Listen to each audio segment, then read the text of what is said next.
What's up, bitches? It's your boy Nails here, and I got another great book review for you. I'm gonna tell you reasons why. If you're a horror fan, you should, if you haven't already, because you probably have, read The Ruins by Scott Smith, 2006. What is now sort of a horror classic in a way. Very unique because there's just nothing else quite like it in terms of intensity. That's my 10-second review. 10 out of 10 for being true to its genre and delivering the good stuff.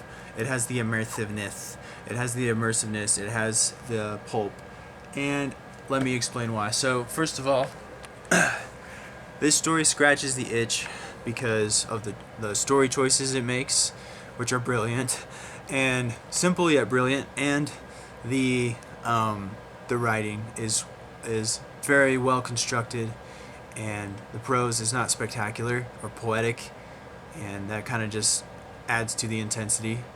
Um, so, it those two things together master that complete mastery of the art of wanting people to know what happens next at any cost. Like, not caring how much it offends you, it'll go there. And this book really did not give a shit um, who it would offend. And for that, there's a sort of pureness to the art of this medium and this genre of something to challenge yourself by and escape at the same time. Like a nice vacation. No, not really. But basically, without spoiling anything, I will say the ending was unlike any ending I've ever experienced before at this point in my reading journey in life. And the whole book up until the very end was genuinely terrifying. And I enjoyed reading it, even though I didn't technically enjoy much of the story, but I was in constant awe and admiration, more so in hindsight after I'd finished it a long time later, looking back and thinking, how could a story be so powerful, or how could a book be so powerful that it got me thinking to myself, seriously asking myself, why do I read shit like this, and am I actually enjoying this? Because I don't know, or I didn't know then. And now that I've had over a year to think about it, because although I finished this over like a year and a half ago, I still remember pretty much everything that happened. It's all iconic and just ingrained in my memory. I think I did enjoy it, but more in hindsight. When I was actually reading it, it left me so disgusted and genuinely depressed that it really is like this slow creep of feeling like you're being suffocated. And I mean that in a level of body horror that I've never experienced before. More intense than not just any other horror novel I've read in that category, but in any film I've ever seen. And so, just the overall intensity, and just by being so daring and so ballsy for having no filters, and as I think the great Oscar Wilde once said, something along the lines of "all things belong to art." That's a quote that always comes back to mind when I think about people letting themselves get triggered and offended over certain things they don't want to see. This sort of thing is like the opposite of that. This goes to show that the books can be powerful, and yeah, it had so much more like razor sharp realism to it that really nails this feeling of dread. And for me, being the kind of guy who cannot get into something unless I'm truly immersed and there's something gritty to it, that's usually how I am these days. It wasn't always that way. I don't know if I will always be this way, but lately, the last few years, I'm only able to really get into things that kind of challenge me or force me to look at reality or parts of reality in a new way by going through something not what I expected, that is like difficult, and horror, intense horror, is a good thing to fall back on. Um, I bought this book on a whim, knowing very little about it, from a thrift store, having never heard of it before.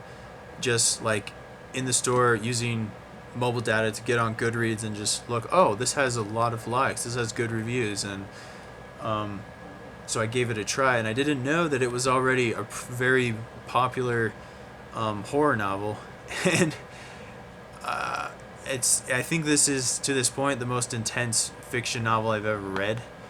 There's a feeling of constant danger, constantly. I don't know how to describe, just total helplessness. And if it was any other genre, these wouldn't be compliments. These would be reasons not to read the book. If you enjoy just a true, pure, genuine, pulpy challenge of just being like assaulted by scenarios, and you actually enjoy being scared. This is one of those few horror novels out there that's actually genuinely scary. I've read a lot of horror novels. Most of them don't get under my skin. This one genuinely did, and it sticks with me now and haunts me still now. And I really commend it for that.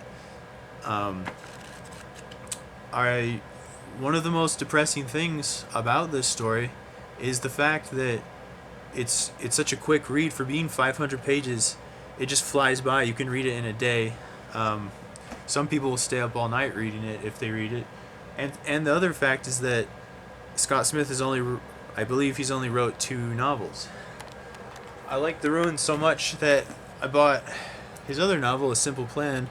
We'll tell you my thoughts on this when I eventually finish it. I feel like, based on what I've heard, I hope my expectations aren't too high, but I'm probably gonna end up liking this even more.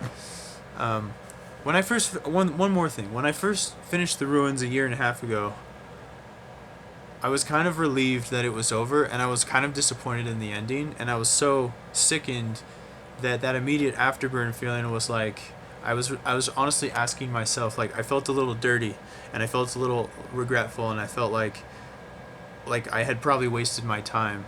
And then, but after sitting in my memory for so long, and like thinking back on the experience, and really thinking about the story, and having read a lot of other less powerful horror novels, I didn't realize like how immersed I was, and and I wasn't quite as tough of a reader back then. I've changed a lot in just a short time, and basically, I mean how tough I am now compared to how sensitive I was before I read this book, and then the other books I've read in the interim. So basically, I now imagine if I would read this today for the first time, I would absolutely know that I loved it all along. But it's one of those things that actually is better in hindsight. So it's also a word of caution that if you read this story, you may just feel like it goes too far, and then it's too revolting. And if you're dead inside and you have no soul, this might not even faze you whatsoever. If you read this book and it doesn't faze you whatsoever, you should probably get an exorcism. No, I'm just kidding.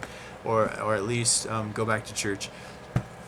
So that's my novel for The Ruins. 10 out of 10.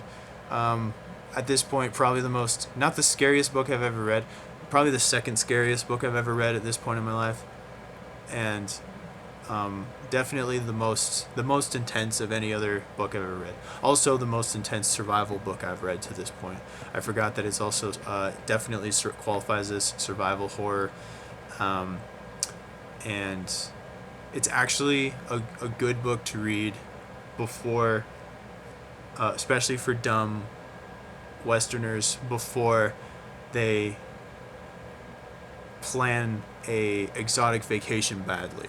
So it'll put the fear into you, so it's educational, and in that regard, and I'm not exaggerating. That's not a joke. Like, it's good for people who think they're tough and can tackle locations in the world where there's a chance of danger or opposition, or getting lost in the wilderness and that sort of thing.